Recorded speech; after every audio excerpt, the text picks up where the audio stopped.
Marathi hotspot हो मंडळी हो, हॉटस्पॉट इथंच आहे बर का. तर मग चला चॅनलला सबस्क्राईब करा आणि घंटी नक्की वाजवा. आपल्या सगळ्यांचा मराठी हॉटस्पॉट.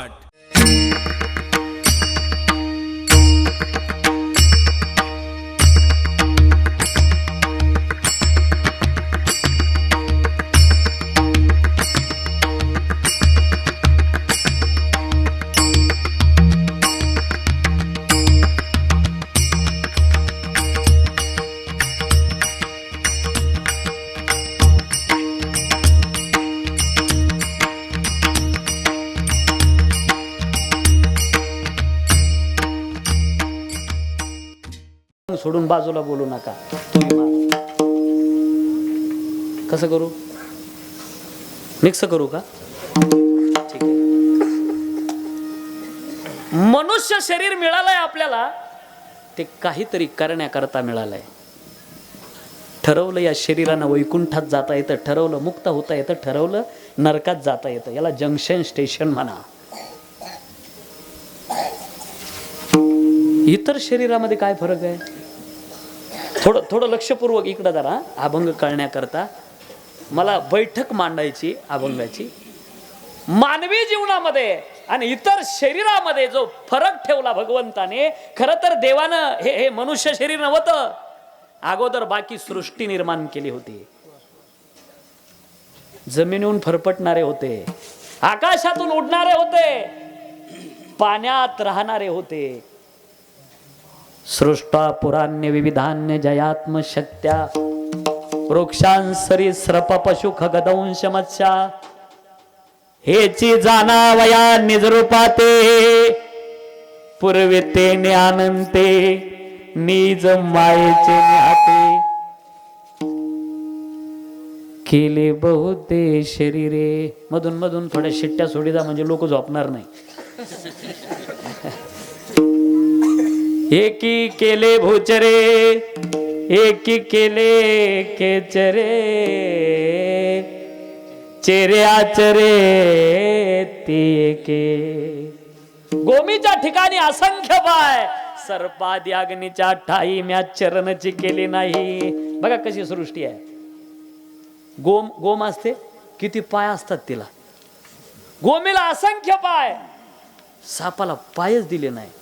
ज्याला पाय नाही, बघा सापाला पाय नाही, पण पायावाल्याची फाय फाय केल्याशिवाय राहत नाही. कशी कशी सृष्टी बनवली देवानं. गोमीला असंख्य पाय दिले.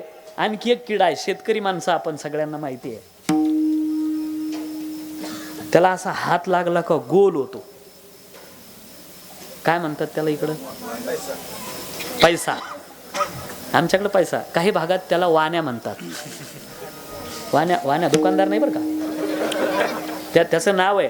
तो असा गोल होतो, इतके पाय असतात त्याला, असंख्य पाय. बरं त्याच्यातले जर समजा 4 पाय सापाला दिले असते तर कशी सृष्टी देवानं. उंटाला अशी उंच मान दिली, खेकडाला मानच दिली नाही. कशी सृष्टी बनवली देवानं. एवढं सगळं बनवत असताना पशु पक्षी प्राणी निर्माण केले. डुक्कर, मांजर, कुत्रा, माकड. पण मला असं वाटतं माकडांनी सप्ताह नाही केला.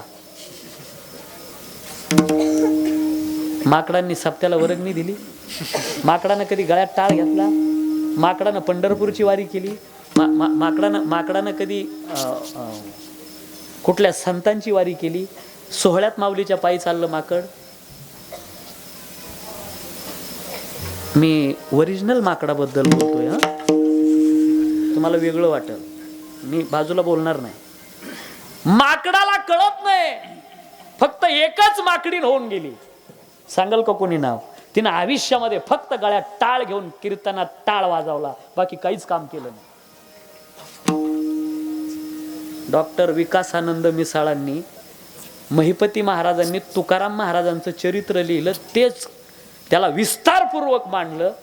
त्याच्यामध्ये डॉक्टर विकासानंद मिसाळांनी इतकं गोड चिंतन मांडलं. बघा, एक माकडीन, त्या माकडीनीचं नाव आहे सुंदरी नावाची माकडीन. राहुरीच्या बाजूला ताहराबाद म्हणून आहे. नगर जिल्हा येईल ना बहुतेक, नगर जिल्हा. तिथं महिपती महाराजांच्या कीर्तनात ती माकडीन टाळ घेऊन उभी असायची. बघा माकडीन कीर्तन आटोपलं, शेवट बघा कसा केला तिने. कीर्तन आटोपलं, गळ्यातला टाळ ठेवला, महिपती महाराजांच्या चरणावर डोकं ठेवलं ना आपला देह ठेवून दिला तिथं. एका माकडिनी बद्दल बोलतोय आपण, माणसं आहे दादा. बरं ठीक आहे, त्या माकडीने केलं, अपवाद आहे, बाकी माकडांना जमलं. कारण माकड स्वतः व्यवस्थित खाणार नाही, शेजाऱ्याला खाऊ देणार नाही. पण मनुष्य शरीर भगवंताने वेगळं बनवलंय. ह्याला कळेल, याला माय कळेल, बाप कळेल, बहीण कळेल, भाऊ कळेल, भाऊबंद कळेल, गाव कळेल, याला आपला तालुका, जिल्हा, देश कळेल. हे ज्ञान नाही कोठे, इतरत्र नाही, इतर शरीरात ते ज्ञान नाही. कोणतं ज्ञान? बाहुले मनुष्य दे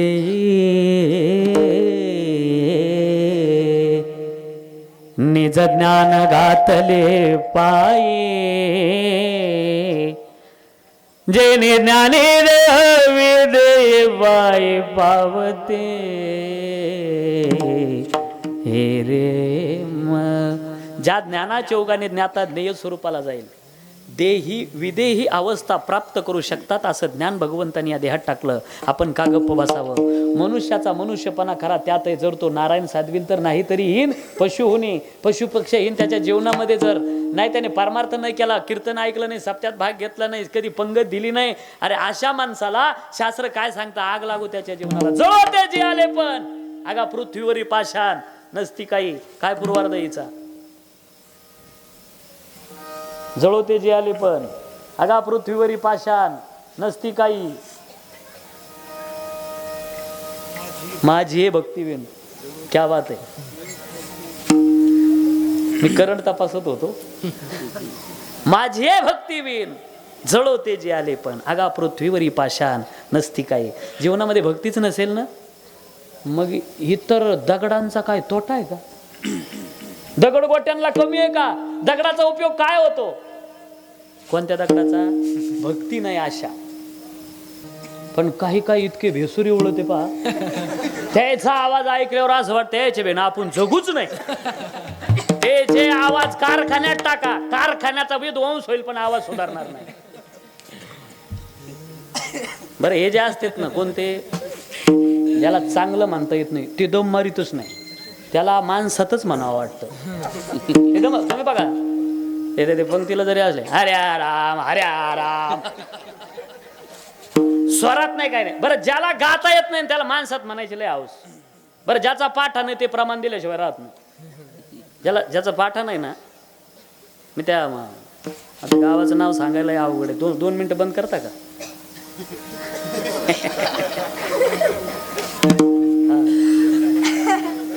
या पाया पडतो. कधी कधी तुमच्या पाया पडायला लई मोठाले माणसं आले असतील. आत्ता पाठीमागे हे झालं ना दाम, हा, आणि तुमच्या झोपडीपर्यंत येतील आणि तुमच्या पाया पडून सांगितलं असेल पंढरपूरची वारी करा, आई बापाची सेवा करा, निर्व्यसनी जीवन ठेवा, साधू संताची सेवा करा. हे नाही सांगणार. हे सांगण्याकरता जगाच्या हिताचं ज्ञान ज्यांना कळतंय ना, जगात एकमेव लॉबी आहे, त्यांना संत म्हणतात. पहिला मुद्दा असा रस्ता, सरळ रस्ता ज्याला सापडत नाही त्याचं नाव जीव आहे. काय बोललो मी? सरळ रस्त्याने चालतच नाही, असा रस्ता चुकत चालला त्याला जीव म्हणा. बघा माऊलीची भाषा, जया विसराच्या वेसी प्रसिद्धी गाजी वायसी. हा, चुकला, विसरला म्हणजे चुकतो, म्हणून जीव दशेला येतो. बरं योग्य रस्त्याने चालला तो जीव राहिला नाही, आता तो साधक आहे. योग्य रस्त्याने चालून मुक्कामाला गेलाय, आता जीवही नाही, साधक अवस्था संपली, मुक्त आहे. आणि रस्ता चुकलेल्या जीवाची ज्यांना दया आली आणि त्याला हाताला धरून रस्त्याला लावण्याकरता जे आले ते संत आहे.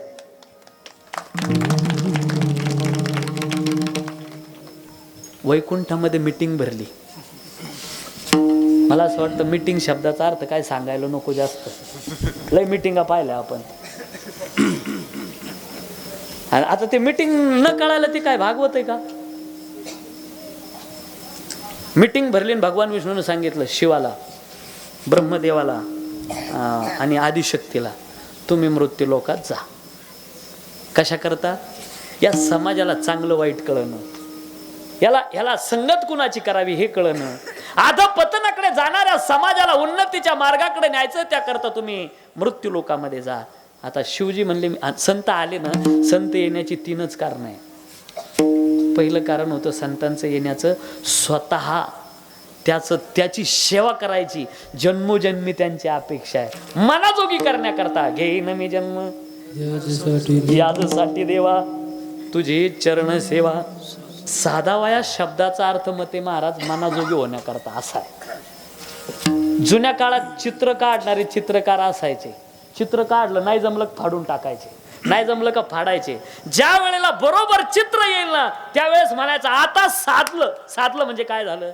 मनाजोगं झालं. मनाजोगी करण्याकरता पहिलं कारण. भूमीवरी गावे हरीचे गुण, जगत उद्धार करावा परिपूर्ण.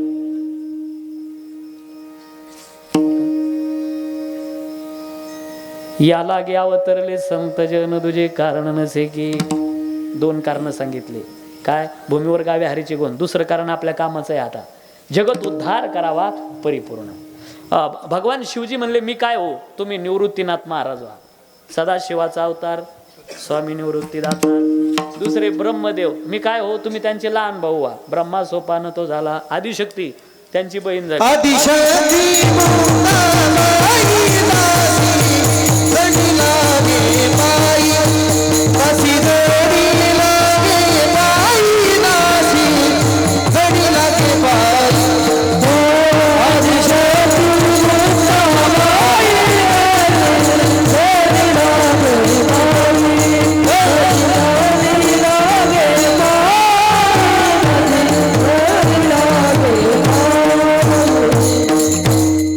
आदिशक्ती मुक्ताबाई. बरं, इथं मृत्यू लोकात कशा करता आले? तुम्हा आपल्याला सन्मार्ग दाखवण्याकरता संत आले. मार्ग दावणी गेली आधी दयानिधी संत दे, देण्याची पंथी जातो चालू जाताना पडे गुंता कोठे काही. त्याच्याकरता संत इथं आले. संत खाली आले आणि सांगितलं दादा तुम्ही नको त्याची संगत करू नका. या जीवाला संगतीची गरज आहे, आवड आहे, अपेक्षा, इच्छा. हा जीव एकटा राहायला नको म्हणतो. खरं तर जीवाला संगती नकोच, आणि असेल तर सत्संग असावा. संगे इबादते लोके निसंग सुखमोस्तु ते. बरं, संगती नसावीच म्हणून आमच्या भागात एक म्हण आहे, तुमच्याकडे ऐक नाही कुणास ठाव, एकटा जीव तुमच्याकडे वेगळा. जीव एकटा असावा, संगत नसावीच, आणि असेल तर सत्संग असावा. संगतीत माणूस घडतो आणि संगतीने बिघडतो. पण संगती, जीवाला संगतीची अपेक्षा आहे, ओढ आहे, गरज आहे, इच्छा, अपेक्षा जसं. आणि मग संगतीची गरज आहे, पण नको ती संगती करून मानवी जीवनाचा खऱ्या अर्थानं उद्धार होऊ शकत नाही. बघा, उद्धार होणं वेगळं आणि जीवन जगणं वेगळं, बदल आहे त्याच्यामध्ये. जशी गोदावरी माता त्र्यंबकेश्वरला ब्रह्मगिरी पर्वतातून निघाली, पुढं त्र्यंबकेश्वरला कुशावर्त नावाच्या कुंडात आली, पुढे ती नाशिकला रामकुंडात आली, पुढे वाया कोपरगाव मार्गे पैठणला आली, पुढे नांदेड मार्गे सप्तमुखाने समुद्राला मिळाली. आता समुद्र विषय प्राप्त झाला, नदीची धाव थांबली. तसं या जीवाची धाव कधी थांबते? बोला, हा जीव थांबतो का? जीवाची धाव थांबतच नाही. कुठपर्यंत? जोपर्यंत याला श्रेष्ठ विषय प्राप्त होत नाही तोपर्यंत याची धाव थांबत नाही. हे बघा, ऐकायला थोडं कडू वाटेल पण तुमच्या हिताचं आहे. बरं वाटेल असं नाही, कीर्तन तुमचं बरं होईल असं सांगतो. मला असं वाटतं प्रपंचामध्ये थांबा नाहीच आहे. पूर्णविराम नाही, फुल स्टॉप नाही, फक्त प्रश्नार्थक आहे. पण परमार्थामध्ये थांबा आहे, विसावा, पूर्ण विराम आहे. फक्त श्रेष्ठ विषय प्राप्त झाला की जीवाची धाव थांबली. आता प्रपंचाच्या बाबतीत थोडंसं बोलू का? प्रपंच आपल्याला असं वाटतं एवढं केलं का झालं बस मोकळा. तसं नाही होत. ते तेवढं झालं की त्याच्या पुढे 100 उभे राहतात कामं.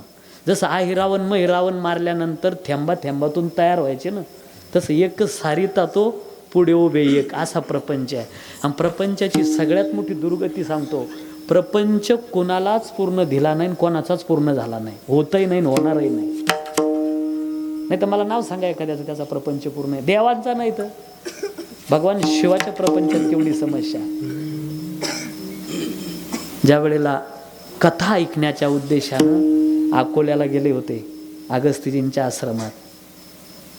फुका एक बार त्रेता युग माही संग सती जग जननी भवानी संग सती जग जननी भवानी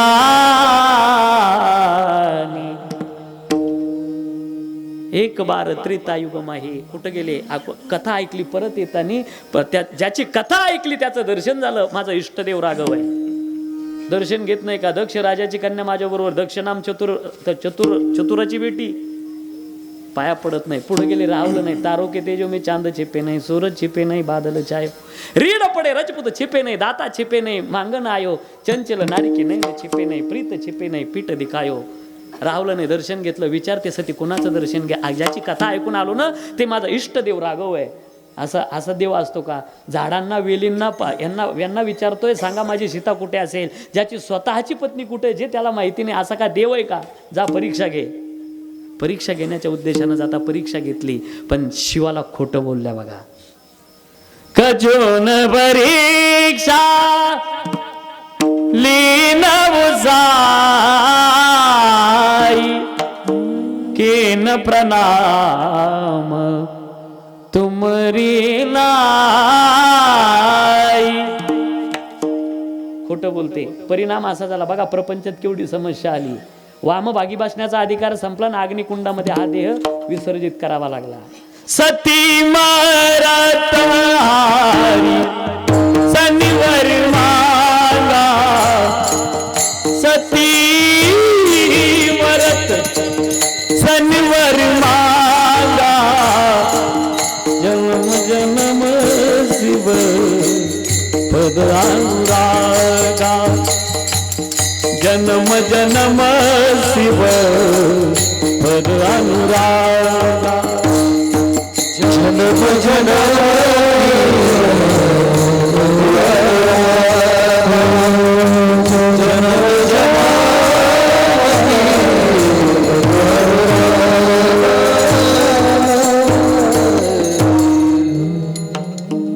ए बाळा बोलू नका. हा बोलू नका.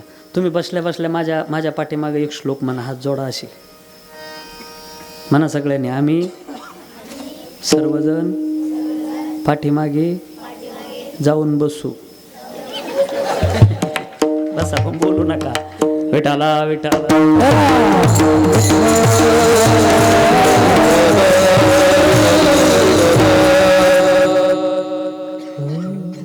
आता नाही. आता उभ्या महाराष्ट्रात माऊलीनं गायनाचा आणि वादनाचा सुकाळ करून टाकला. याचं कारण काय थोडंसं जरा लक्षात घ्या. हे जुन्या काळामध्ये गावातले जे जुने भजनी होते का, लई हक्कड आमच्याकडचे बरं का. मी शिवरला होतो इथं शंकर स्वामी संस्थानला. मी जर आमच्या गावाला आलो ते आमच्या गावातले जुने भजनी होते. इतके हक्कड होते ना, मला टाळच घेऊन देत नसायचे. मी चेची नजर चुकून टाळ घ्यायचो. बरं जर घेतला टाळ मला म्हणायचे ठोय खाले. आता लेकर घाबरतेत ना. मी असं होतं. मी त्याची नजर चुकून टाळच घ्यायचो. या मुलासारखं होतो असं. आणि ह्याच्यासारखा असेल असा. आणि मी टाळ जर घेतला का ते माझ्याजवळ यायची. बरं मला सोयीनं उभं राहू देत नसायचे. माझ्याजवळ येणार सरक तिकडं. लाई खोडीचे आमच्याकडचे बरं का. घेऊनच टाळच घेऊ दे. बरं घेतला टाळ ना सोयीनं उभं राहू देणार नाही. बरं राय मला म्हण तो काय बाबा होणार आहे का. आता मी बाबा झालो ते मेले पाहायलाच राहिले. बरं टाळ जर घेतला ना उभा असलो मला म्हणे हा भंग जर झाला मला म्हणायचे लय टाळ घेतो ना. ते म्हणायचे आता याची जिरवायची. ते मला म्हणायचे वय ना म्हणचाल. आता ह्याचा अभंग पाठ नाही. मी तर कोणत्याच धोरणात नाही. पण मी एक आयडिया करे. मला चाल म्हणायला पाठवलं मी असं तोंडाजवळ टाळ धरायचो. आणि त्यावेळेस अशी पॉवरफुल सिस्टीम नव्हती. त्याच्यावर हातोडा जरी आणला तर हॅलो म्हणत नव्हते ते माईक. आणि मग असा माईक पुढं उभा तोंडाजवळ टाळ धरायचो. जोरात हाणायचो आणि त्या आवाजात काही म्हणायचो. आणि मग कोणता बाबा आला का ते मला म्हणायचे ए वय म्हण चाल. मी आपला तोंडाजवळ धरायचा, जोर जोरात हाणायचा आणि त्या आवाजात काही म्हणायचो. त्याच्यात चर्चा एक दिवस ते म्हणे का रे आपण कोणता बाबा आणला आणि त्यानं कोणता बी अभंग घेऊ द्या याचा पाठच राहतो. नाही नाही नाही बोलले ते मला म्हणे तो एवढा पाठा झालाच कसा नाही म्हणलं त्याला घासावं लागत भाऊ. विठाला विठाला कोणाचाच नाही. ऐका कसा न्याय त्याच्याकडं. विदर्भातल्या साधूचं भजन ऐका. कोणा हे दे कोणा ते दे न देसी सर्व कोणासी न देसी सर्व कोणासी कोणा हे दे कोणा ते दे राम. तो कोणाला काय देतो कोणाला काय देतो. सगळ्यांना एक देत नाही एकाला सगळं देत नाही. कसा न्याय त्याच्याकडे बघा. इतकी श्रीमंती देत लेकरू बाळच देत नाही. श्रीमंती लय देत लेकरू बाळ देणार. बरं दिलं बी लेकरू तरी चांगलं देणार नाही. तिरपटम तारपटम धसकटम भुसकटम प्रमाणे मोगम नाही सांगणार. धनवंता एक बैर कांदळे शुभ्र कुष्ठ काळे भोगांगी प्रारब्धाची गती नकळे विचित्र हाती आहे सूत्र विठोबाच्या. तुम्ही खाली काही करा बटन त्याच्या हातात आहे. एक मिनिट इकडे लक्ष द्या. त्या मावशीला म्हणा एवढं डोळे उघडे ठेवून ऐका. एवढंच ऐकायला लागलं तर पुन्हा झोपा पा. हे फार महत्वाचं आहे. Very very important. एवढं ऐका पुन्हा झोपा. एक 2 मिनिटं करता. ज्याच्या घरात डोक्याला लावायला तेल नाही, तेल डोक्याला इतकी गरिबी राव असती काही लोकांची फार गरिबी. तेल नाही आणू शकत तो माणूस. अरे ज्याच्याकडे तेल आणण्याची ताकद नाही ना त्याच्या डोक्याला इतके दाट कुरुळे केस. कोणाच्या ज्याच्या घरात तेल नाही त्याच्यावर असे काळे भोर कुरुळे केस. आणि ज्याच्या घरात 10 प्रकारचं तेल आहे त्याच्या डोक्याला केसच नाही. चोपडं चटांग मैदान. तुम्ही क्लास 1 ऑफिसर पहा ना 7-8च केस पाठीमाग असतात. तेवढेच अंतरतन झोपतं बिचार.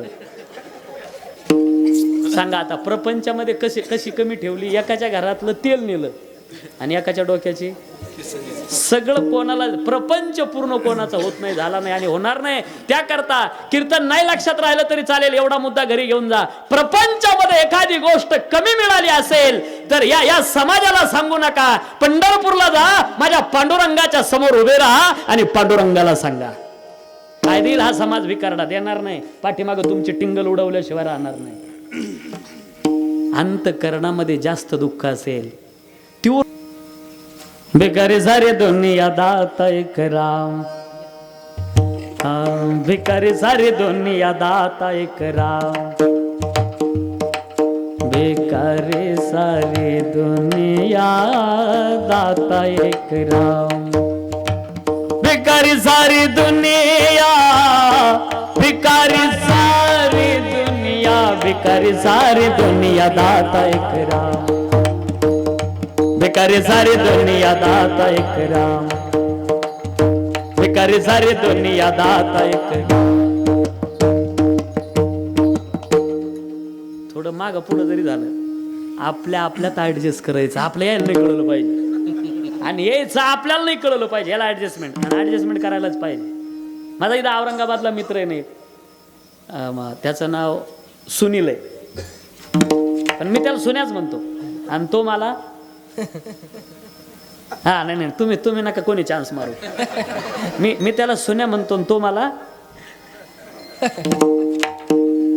मी आता इथं त्या 10x10ची खोली त्याची इथं बजाजनगरला 10x10ची खोली. त्याच्यात गबाळ मामूर, त्याच्यात पोराची झोळी, ट्यूबलाईट, मान्यवरची भांडी, त्याच्यात किचन, त्याच्यात कॉट. बसायला जागा नाही. इतकी अडचण आहे. म्हणजे त्याच्या घरात जर कुत्रं गेलं तर 800 फूट नाही हलावता येणार. उभीच हलावं लागेल. जागाच नाही. मी तिथं गेलो. मला म्हणे आला आता ये आपल्या तिथं मुक्कामी. मी गेलो जेवण झालं आणि मला झोपेचा मिस कॉल आला म्हणजे जांभळी. मग म्हणलं आता जेवण झालं त्याला म्हणलं मी जातो आता. इथून गाव जवळच आहे पुढं वैजापूर तालुक्यात बाभुळगाव गाव आहे. मी राहायला नाशिकला. ठीक आहे म्हणलं आता मी जातो. म्हणे नाही आला एवढ्या दिवसातून भेटला. अरे म्हणलं तू झोपणार कुठं. तो म्हणे मी करतो ॲडजस्टमेंट सांगू राहिलो बरं का मी. आणि मग ते क्वाटवर मी म्हणलं आता आपण क्वाटवर झोपून घेऊ, हे जाऊ कुठं झोपू, त्याचे 3 लेकरं ते दोघं नवरा बायको. मी म्हणलं अरे एवढं, तो म्हणे मी बरोबर तो 10 मिनिटं थांब, आम्ही गप्पा मारत बसलो, त्याचं एक पोरग त्यांनी क्वाटवर टाकलं. म्हणलं आता आपल्याला कुठं झोपावणार हा, तो म्हणे थांब थोडा, 2 पोरं खाली अजून बाकी होते. ते पोरग झोपलं, एका बाजूनं बेलशीट त्याने धरलं, एका बाजूनं त्या बाईने धरलं, उचललं पोरग, सोडलं पलंगाखाली. मी म्हणलं आता आपल्याला पलंग मोकळा झाला, त्याने परत दुसरं पोरग आणून टाकलं. मी म्हणलं आता काय करायचं, एका 10-15 मिनिटं झाली, एका बाजूनं बेलशीट त्याने धरलं, एका बाजून त्या बाईनं उचललं पोरग, सोडलं पलंगाखाली. मग मी म्हणलं आता आपल्याला तिसरं पोरग टाकलं, काय करावं म्हणलं आता पंचायतच आली. तुम्हाला म्हणे थांब थोडा करतो ॲडजस्टमेंट. मग परत ते पोरग झोपलं, एका बाजून बेलशीट त्याने, एका बाजून त्या बाईनं धरलं, उचललं पोरग, सोडलं पलंगाखाली. मला म्हणे झोप बिंदास आता. मी म्हणलं अरे मला इथं झोप, तुम्ही काय किचनवर झोपणार आहे का. तो म्हणे मी करतो ॲडजस्टमेंट, झोप तू आता. सकाळी उठलो तर मी सुद्धा पलंगाखाली होतो. विठाला विठाला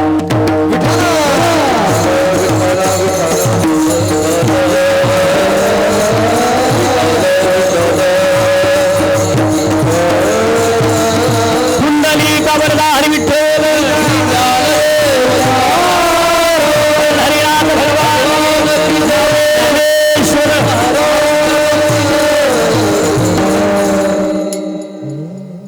प्रपंच पूर्ण कोणाचा होत नाही, झाला नाही, पण परमार्थ पूर्ण करता येतो. एकदा श्रेष्ठ विषय मिळाला की जीवाची धाव थांबते. प्रमाण सांगतो, आता चिंतेने पावलो विसावा विसावा, आता चिंतेने पावलो विसावा, कुंटलिया धावा तृष्णेचे या, कुंटलिया धावा तृष्णेचे आता निचिंतिने पावलो विसा, आता निचिंतिने पावलो विसावा, कुंटलिया धावा तृष्णेच्या तृष्णेच्या धावा, कुंटलिया निचिंतिने पावलो विसावा. हा परमार्थात थांबा कधी प्राप्त झाला, ज्यावेळेस श्रेष्ठ विषय मिळाला. तुम्ही म्हणाल महाराज कधीपासून श्रेष्ठ विषय निदान आहे तरी काय ते तरी सांगा. जगामध्ये श्रेष्ठ विषय 2 आहे, पहिला देव आणि दुसरे संत, बाकी एकही श्रेष्ठ विषय नाही. देव एक असा विषय जो दिसत नाही पण भक्ती करून प्राप्ती करून घेता येते. संत एक असा विषय जे दिसतात पण संतच आहे असं कळत नाही. जर कळाले असते तर संतांचा असा छळ झाला असता, भगवान बाबाला गडावर त्रास झाला असता का इतका संत कळाले असते तर. एक थोडं पुढं वाक्य जाऊन बोलू का, राग नका मानू. चांगल्या कामाला आडवे येणारे विद्वान लोक असतात, हे केवढं दुर्भाग्य आहे. विठाला विठाला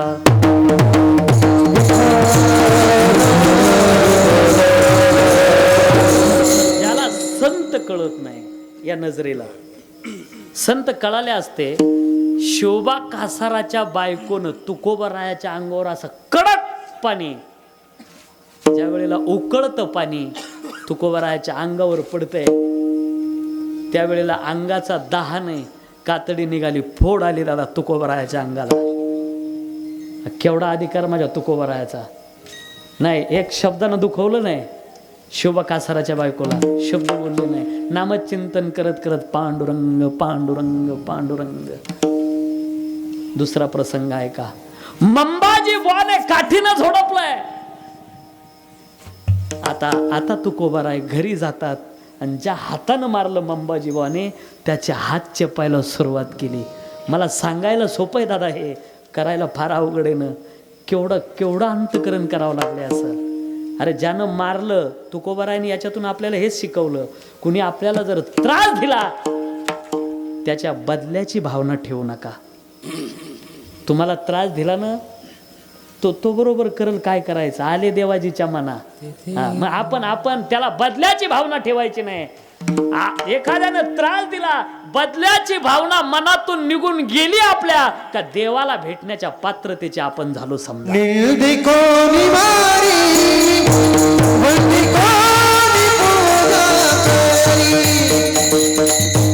कोबारायाला झोडपलं, इथं काहीच बोलले नाही. पुढचा प्रसंग आहे का, ज्ञानेश्वर महाराजाधिकांना खापर घेण्यास प्रतिबंध केला. अज्ञान होता अडवणारा,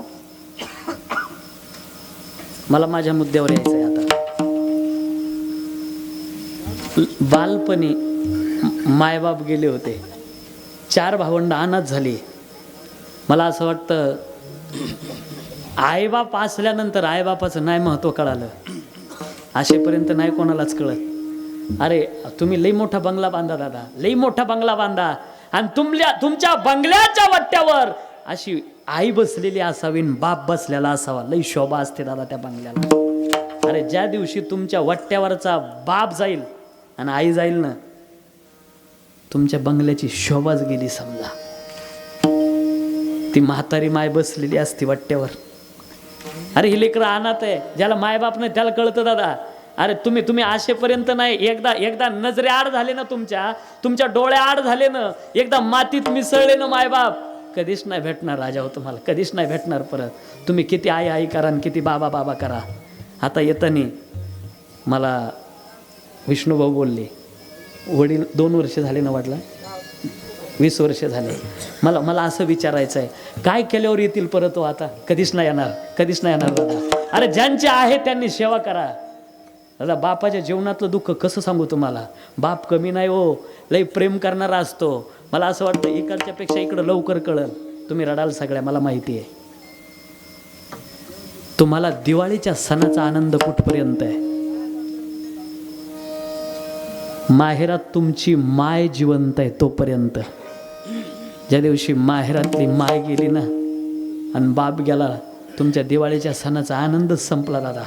अरे तुमचा लई प्रेमाचा भाऊ असू द्या, नाही दादा, भावावर जो हक्क बापावर दाखवता येतो ना, भावावर नाही दाखवता येत. बापाची सर कधीच नाही येणार. अरे मुलगी बापाचं काळीज असते दादा, काळीज आहे. तुम्ही इथं बसलेल्या कुमारिका बहिणी जेवढ्या आहे ना, तुमचा धर्माचा भाऊ या नात्यानं सांगतो, बाप तुमच्यावर किती प्रेम करतो हे तुम्हाला माहिती नाही. त्याला अगोदर बाप व्हावं लागतं दादा. बापाचा लय जीव असतो मुलीत.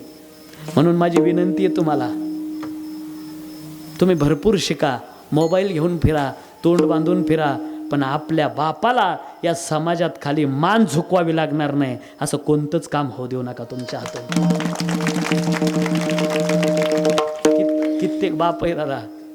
अरे पुण्याचा एक बाप पाहिला मी, चांगलं स्थळ होतं, लग्न जमलं, सुपारी फुटली, आणि नंतर 8 दिवसांनी माहिती मिळाली त्या मुलीचं लग्न दुसरीकडे झालेलं आहे. बोलायचं बंद झाला तो बाप. माझ्या समोरचा प्रसंग आहे. बोलायचा, मुलगी बापाचं काळीज असते दादा. अरे बाप लय मोठ्या संकटाला सामोरा जातो, पण ऐका ना, ज्या वेळेला मुलगी लग्न लागतं खंबीरपणे उभा असतो, मंडप टाकायचा खंबीरपणे उभा आहे, पाहुण्याला वाढायला असतो. पण ज्या वेळेला नवरदेव नवरी पाया पडायला लागताना, आता बाप इकडं तिकडं लपायला लागतो, मंडपाच्या कोपऱ्यात जातो, कुठंतरी दोन्ही गुडघ्यात मुंडकं घालतो आणि लपून बसतो. अरे सगळं पाहतो, पण मुलगी सासरला जाताना तो बाप पाहू नाही शकत दादा. किती कवळ्या काळजाचा कसा निष्ठुर म्हणता बापाला. मला असं वाटतं बापाचं महत्त्व जर कसं निष्ठुर, त्याला घरात पात्र तसं रंगवावं लागतं. बाप किती कवळ्या अंतकरणाचा पाहायचं काय. एक करा, आळंदीला जर कधी गेले, एखादा फाटक्या कपड्यात आलेला बाप असतो, मळालेलं ज्याचं उपरण असतं, आश्रमात सोडवायला आलेला आहे आपल्या मुलाला. थोडं पुढं जाऊन बोलतो, आळंदीमध्ये गरिबाचीच लेकरं आहे. मग ते बाबा गरिबाची लेकरं आहे सगळी आळंदी. कारण तिथं ज्याचा सांभाळ करण्याची कुठं क्षमता नाही ना, तिथं आमची आई बसलेली आळंदीत, अनाथाची माय बाई माझी. अरे 10 वर्ष फक्त त्या मुलाला त्या आईच्या कुशीत थांबू द्या आळंदीत. 10 वर्ष आईच्या कुशीत थांबला की 4 चाकाच्या गाडीत उभा महाराष्ट्र फिरतो. ही त्या आईची कृपा आहे दादा त्याच्यावर. बोलू द्या मला. आश्रमात टाकलेला मुलगा असा लहान असतो ना, बापाला त्याला सोडून निघा वाटत नाही. बाप काय करतो, पेटी एका कोपऱ्यात ठेवली का बाहेर येतो, मुलाच्या देखत आश्रू आलेले असतात, असं रुमाल डोळ्याला लावतो, बाहेर येतो आणि एकटा ढोरागोरासारखा रडतो दादा. अरे मी कित्येक बाप पाहिले, आळंदीपासून घरी येईपर्यंत रडणारे बाप पाहिले दादा मी, मुलाला सोडून. इकडं कळेल तुम्हाला. ज्या दिवशी बाप जाईल ना, तुम्हाला हक्काचा उंबराच राहिला नाही चपला सोडायला. तेवढाच एक हक्काचा उंबरा आहे तुम्हाला. अरे आई आणि मुलगी दोघीचे धड वेगळे आहे. आत्मा एक असतो दादा, त्यांचा आत्मा एक असतो. आईच्या प्रेमाची सर्त कधीच नाही यायची गड्या. सख्खी मावशी असली तरी नाही येणार. आई असते हो. अरे जी स्वतः मरण पत्करते ना, आपल्या लेकराला नाही मरू देत, तिचं नाव आई आहे. डॉक्टर साहेब बोलावतात बघा आणि विचारतात ज्या वेळेला, आई एकतर तुम्ही जगाल नाही तर तुमचा मुलगा. ती आई काय सांगते ऐका ना.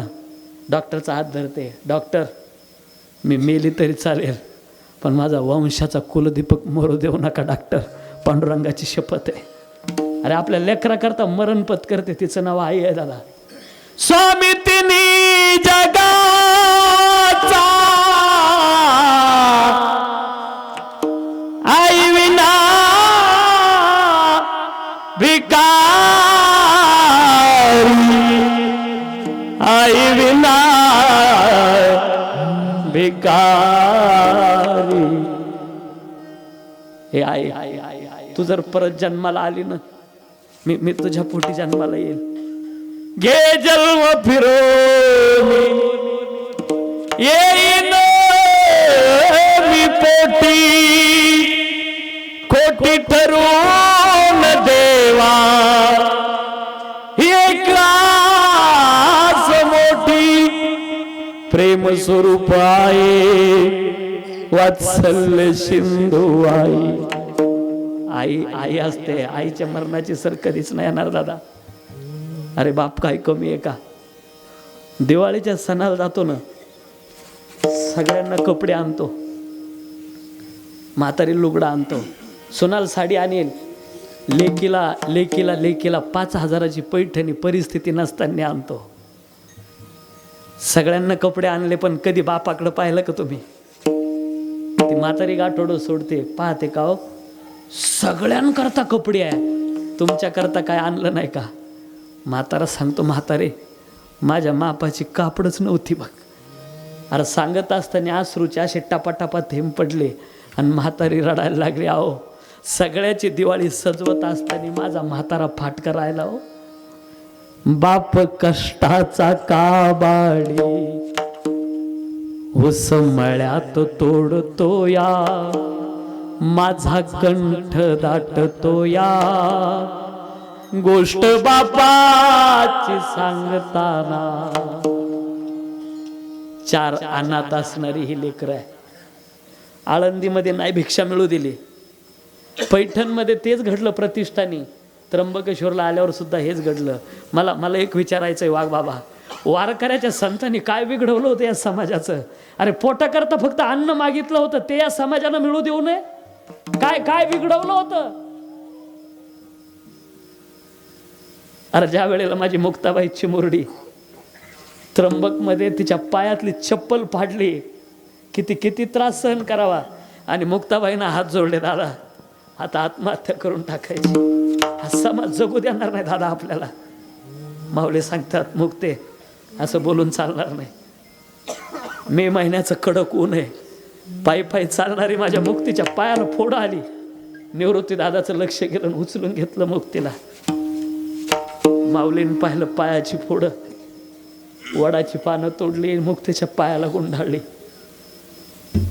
आळंदीत आल्यानंतर कधीतरी निवृत्ती दादाला मांडे खायचे म्हणून खापर आणायला माझी मुक्ती गेली. किती आनंदात माझ्या दादाला मांडे खाऊ घालणार. तिथं तो म्हातारा भेटला ना, काय नाव त्याचं, विसोबा. नाही मिळू दिलं खापर. मुक्ताबाई रडत सिद्ध बेटात आली. माऊली जवळ गेले, मुक्तीच्या तोंडावरून हात फिरवला. मुक्ती रडायचं काय कारण आहे? अरे तिचा दादा ज्ञानेश्वर आहे, तिला रडायचं काय काम आहे? वनव्यासारखे माऊली वाकले, पाठीवर मांडे भाजले. मला एकच विचारायचं तुम्हाला, जेवढ्यांनी आतापर्यंत मी सांगितलं छळ केला ते अज्ञान होते का? बोला. शिवबा कासाऱ्याची बायको अज्ञान आहे? मंबाजी भाऊ अज्ञान आहे? विसोबा अज्ञान आहे का? अरे या विद्वानांनी संतांचा छळ केलाय. तुम्हा आपल्या नजरेला संत कळतील कसे? दादा विठाला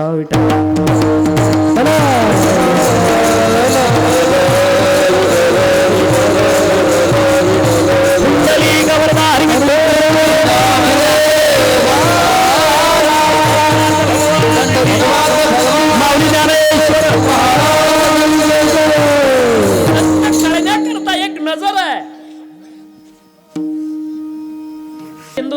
स्थानातला साधू यमुनेच्या वाळवंटामध्ये आला.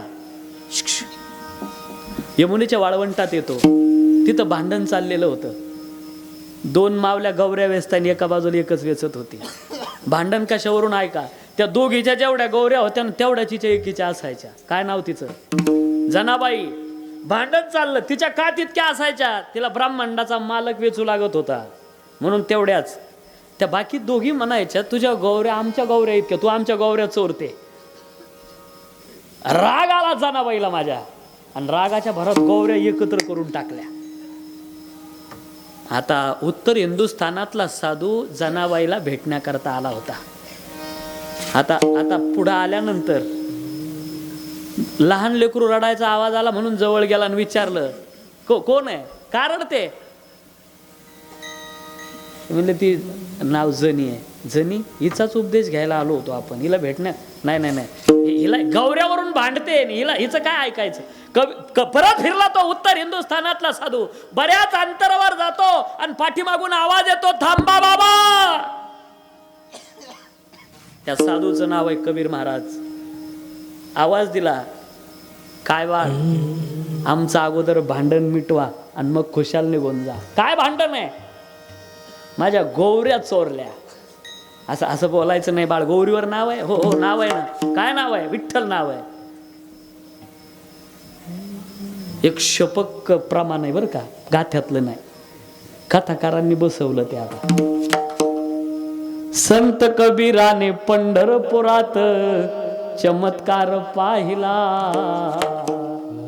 जनाबाईच्या गौऱ्या बोला विठ्ठल बोलल्या. गौरी उचलली कानाला लावली, ध्वनी बाहेर पडला, विठ्ठल विठ्ठल विठ्ठल. घळघळा डोळ्यातून आसरू आले. कबीराच्या काय अधिकार याची मुरडीचा. अरे काय गौऱ्या विठ्ठल म्हणतात? बाळ काय नाव ग तुझं? महाराज या देहाला दासी जनी. नाही तू जनी नाही. अरे जनी जनी सब कोई कहे, तू नामदेव की दासी, लेकिन आज से बंदा कबीरा तुझे कहेगा तू संतन की काशी. आता जनाबाईच्या गौऱ्या काय म्हणत होत्या? विठ्ठल विठ्ठल म्हणत. बोला तोंडानं तर बोला ना तुम्ही. काय म्हणत होत्या जनाबाईच्या गौऱ्या? विठ्ठल म्हणत होत्या. आता मला तुम्हाला हे विचारायचं, ज्या जनाबाईच्या होत्या का, आता सोपं झालं की नाही निवडायला कबीर बाबाला? जनाबाईच्या होत्या त्या विठ्ठल म्हणत होत्या, टाकली बाजूला. आणि ज्या जनाबाईच्या नव्हत्या त्या, इथंच तो घोटाळा आहे आपला खरा. ऐका आता, जनाबाईच्या गौऱ्या विठ्ठल म्हणत होत्या आणि दुसऱ्यांनी ज्या वेचल्या त्या विठ्ठल म्हणत नव्हत्या. पण कुठपर्यंत? जोपर्यंत बाजूला होत्या. आता जनाबाईच्या गौऱ्याची संगत झाली, त्या गौऱ्या सुद्धा विठ्ठल विठ्ठल म्हणायला लागल्या. अरे संतांच्या हातातून निघालेल्या निर्जीव वस्तू माणूस जर रंगला ना एखाद्या गोष्टीत, मला असं वाटतं इकडच्या पेक्षा इकडं लय लवकर कळलं. लईच प्रेमाचा पाहुणा जर घरी आला तर चहामध्ये साखर टाकायचंच विसरून जातात, आठवणच राहत नाही त्याच्यात. एक वेळेला छत्रपती शाहू महाराजांचा घोडा चिखलात फसला आणि तो काढण्याकरता एका शेतकऱ्यानं मदत केली. शाहू महाराजांना विचारलं शेतकऱ्याला, तुला काय काय काय पाहिजे? काय नाही राजे, फक्त तुमचे पाय घराला लावा. हा शेतकरी धन्य झाला. शेतकऱ्याला काय लागत नाही हो, मुळात पहिल्यापासूनच नाही. त्याचा हक्काचा भाव हवा त्याला, बाकीचं काही नको. घराला पाय लावा, ठीक आहे, वेळ मिळेल त्या वेळेला, आता येणार नाही, काय हरकत नाही. एक वेळेला शाहू महाराजाला त्या शेतकऱ्याच्या आठवण झाली दिलेल्या शब्दाची, आणि त्याच्या झोपड्याकडं त्यानं पाहिलं, बापरे शाहू महाराज आपल्या घरी येत आहे. पळत गेला, आतमध्ये पळत गेला. इतका आनंद झाला, त्या आनंदाच्या भरात तो आतरंजा 17 आतरंजा 17. म्हणजे त्याला काय म्हणायचं होतं? 17 18. पण कधी कधी असं गडबड होते ती. जाऊ द्या, कळलं असेल तर पहा, नाही तर आम्हाला कळलं येते काय. भाग्यवंत आहे चिजोडी परवडी संतांची. पहिला भाग्यवान सांगतो, भाग्यवंत मनोजया शरण गेले पंढरी राया, भाग्याचा उदय ते हे जोडी संत पाय, उजळले भाग्यात अवघी चिंता वारली. आणखी एक भाग्यवान सांगतो, तरणा भाग्यवंत नटे हरी कीर्तनात. एक वेळेला नारायणगिरी महाराज या प्रमाणाचा अर्थ बोलले होते वैजापूरला, माणसाला कलेक्टर होता येईल पण कीर्तनकार नाही होता येणार. काय महिमा असेल ते म्हणतात, कुणी योगी व्हा, जपी व्हा, तपी व्हा, मज या कीर्तने विना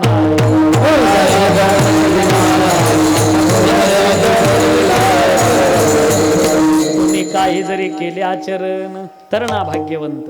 आता आपल्या नजरेचा भाग्यवान सांगू, आपण कोणाला भाग्यवान म्हणतो? काही काही हस्तरेषेवरून ठरवतात. काही माणसं मुलगी पाहायला जर गेली तर पाण्यात पाय भिजून पावलाच्या ठशावरून ठरवायचे भाग्यवान आहे की नाही. काही कपाळावरून ठरवतात, काही काही टक्कल पडणं भाग्याचं लक्षण मानतात, काही प्रॉपर्टी संपत्तीकडे पाहून ठरवतात की हे भाग्यवान आहे. जयाचे द्वारी उभी मारुती कार, तो आपल्या नजरेचा भाग्यवान. संत त्याला भाग्यवान ठरवा. संत कळण्याकरता 12वा अध्याय चला, सगळी भक्ताची लक्षणं. चोखटे मानसी मी होण्यास छत्र संन्यासी, जयांनी देलियात उपासी वैराग्य गा. जे ज्ञान गंगे नाले पूर्णता जेऊ निधाले, जे शांतीसी आले पालव नवे, जे परिणामा निघाले कुंभधैर्य मंडपाचे स्तंभ आनंद समुद्री कुंभच बुकळवणे भरले. जया भक्तीची तुली प्राप्ती जे कैवल्या ते पर्वती सरमर्ती जयाचे आलेले माझे रीती जे आदिशे ऐसे जे महानुभव दैवी या प्रकृतीचे दैव जे जाणूया सर्व स्वरूप माझे ऐसे मी चिहोनी पांडवा करीती माझी सेवा परी नवलावा तो सांगे नाही. हे लक्षण जर त्यांच्यात दिसले तर समजायचं हे संत आहे. बरं, अशा संतांच्या घरी जरा डोकावून बघा काय धन आहे. यांच्याकडे दुसरं तिसरं काहीच धन नाही. आपल्या घरामध्ये जरा प्रवेश करा, पहिलं चप्पलचं स्टँड आहे, आतमध्ये गेला का रंगीत टीव्ही आहे, मौल्यवान वस्तू अशा समोर फ्रंटला आणल्या दिसण्याकरता. कारण प्रपंच म्हणजे प्रदर्शन आहे आणि प्रदर्शन म्हणजे प्रपंच आहे, पण परमार्थ म्हणजे दर्शन आहे. काय घरात आपल्या काय काय कमी आहे हो? सगळं आहे की नाही. पाठीमागं किचन मध्ये गेलं, ऐका इकडे जरा, किचन मध्ये किती भांडे असतात. काही भांड्यांचा शेवटपर्यंत नंबर लागत नाही, आपला लागून जाईल. आवश्यकता नसताना केवढा संग्रह आहे. कवडी सापडली तर माणूस घरी आणतो. आपल्या घरात सगळं आहे, सगळं काय. जरा शबरीच्या झोपडीत डोका बरं जरा, शबरीकडे काय हो बोला ना. अरे पाणी पिण्याकरता जो ग्लास होता ना, आपण पत्रवाळ्या बनवतो काय पळस, काय म्हणतात पळस ना, पळसाच्या जुन्या काळातल्या, त्याचा द्रोण करायचा आणि पाणी प्यायचं. शबरीकडे काहीच नाही हो, काही नाही. आपल्या घरात सगळं आहे, आपल्याकडं सगळं आहे पण देव नाही. शबरीकडे काही नाही पण देव आहे. धन गरीब पांडुरंग अभंग जे सरेना. ज्या वेळेला तिला सांगितलं होतं मातंग ऋषीने रामनामाचा जप कर, किती जप केला. पायोजी मैने राम रतन धन पायो, राम रतन धन पायो. हा काय धन कमवलं, कोणतं धन आहे. अरे विचारलं होतं म्हणे प्रभूने, शबरी किती दिवस झाले माझ्या नावाचा जप करते. ऐका जरा, शबरी सांगते प्रभू जब मेरी आयु 16 बरस की थी तब से मैं आपकी राह देख रही हूं प्रभु. आज कम से कम मेरी आयु 16,000 बरस की हो चुकी है. बाप रे बाप, 16,000 वर्षापर्यंत शबरीनं राम नामाचा जप केला. आपण वर्षातून एकदा लक्ष्मीला निवेदन येतो. किती किती फरक आहे बघा. कोणती पराकाष्ठा होती भक्तीची तिची. आकी नको छाई परी, तिला असं पाहावं लागायचं. बघा म्हातारी माणसं असं पाहतात की नाही. आकी नको छाई परी पलथ निहार निहार, जिभलिया को छाला पडे राम पुकारे पुकार. असं पाहावं शबरी. शबरी निहारे रास्ता आएंगे राम जी, शबरी निहारे रास्ता आएंगे.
आणि कथा कीर्तनात नाचणं ही महान शक्ती आहे. हा फरक आहे नाचण्यात. म्हणून नाचायचं असेल, नाचू कीर्तनाचे रंगे मुरारी बापू बोलले, कथेमध्ये कीर्तनात जी लोक नाचतात, आपण त्यांच्याकडं पाहिलं जरी तरी आपल्याला पुण्य मिळतं. मुरारी बापू बोलले होते बरं का, त्यांच्याकडं पाहिलं जरी तरी पुण्य पदरात पडतं. आणि ही एक नशा असते बरं का, नशा आहे. अरे करायची असेल नशा तर अशी करा, ऐसा नशा करो. अरे ये नशा क्या, शाम को पीली सुबह होते उतर जाती है, लेकिन प्यारे प्याला पी लो हरि नाम का, पूरी जिंदगी सवर जाती है. जिंदगी जब तक रहेगी फुर्सत न होगी काम से, अरे कुछ समय ऐसा निकालो, प्रेम कर लो शाम से. ऐसा नशा करो कि एक बार चढ़ गया कि जिंदगी भर उतरने वाला नहीं है. ऐसा नशा जो मीराबाई को चढ़ गया था. पगा घुंघरू बांध मीरा नाच रे, पगा घुंघरू बांध मीरा नाच रे, घुंघरू बांध मीरा नाच रे, पगा घुंघरू बांध मीरा नाच रे, पगा घुंघरू बांध मीरा नाच रे, घुंघरू बांध मीरा नाच रे, घुंघरू बांध मीरा नाच रे. मैं तो अपनी नारायण की करता सी रे, अपनी नारायण की दास रे. पगा घुंघरू बांध मीरा नाच रे, पगा घुंघरू बांध मीरा, पगा घुंघरू बांध मीरा नाच रे,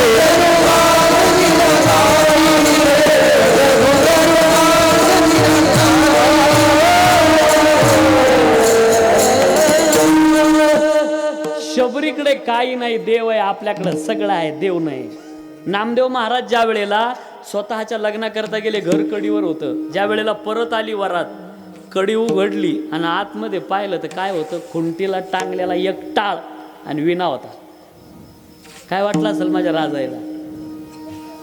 अरे परिसा भागवता, दुसरी बाजू पाहता, दुसरी बाजू परिसा भागवताच्या बायकोनं दिलेला परीस नामदेव महाराजांनी चंद्रभागेच्या डोहात फेकून द्यावा नव्हे, चंद्रभागेची वाळूचे खडे हातात घ्यावी आणि ती परीस व्हावी. हे ज्यांचं सामर्थ्य आहे, धनगरी पांडुरंग. बस थांबणार आहे मी. शेवटचा दृष्टांत सिक्रेट म्हणून ठेवला होता तो, कारण मी शेवटला ओपन करणार होतो त्याला. एवढा ऐका फक्त, थांबतो मी. ज्या वेळेला जोग महाराज, शताब्दी चालली म्हणून त्यांचा खास राखून ठेवला. पुण्याच्या बागेत ज्ञानेश्वरी सांगायचे. ऐकायला कोण असायचं? लोकमान्य टिळक.